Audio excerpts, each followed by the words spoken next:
നെഹമ്യാവ് 2:8.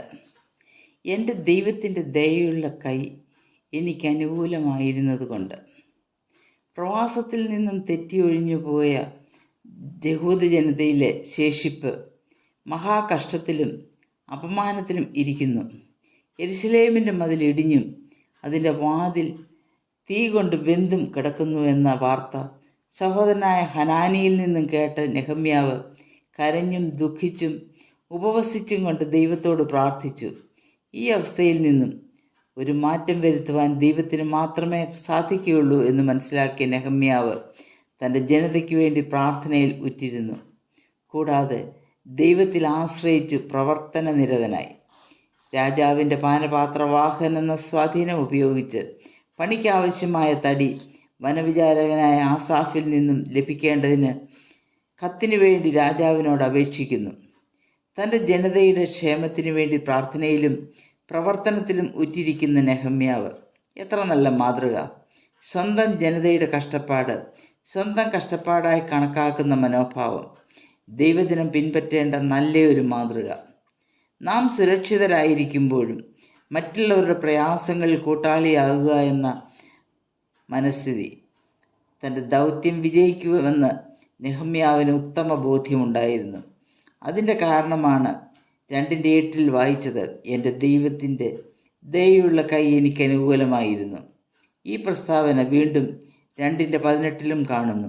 കൂടാതെ എസ്രാ 7:27-28 വാക്യങ്ങളിലും 8:22 ഈ വിജയരഹസ്യം ആവർത്തിക്കുന്നു.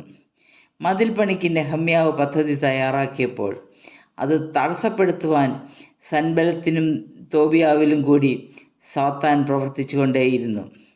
ദൈവിക പദ്ധതികളെ തകിടം മറിക്കുവാൻ സാത്താൻ എപ്പോഴും പ്രവർത്തന നിരതനാകുന്നു.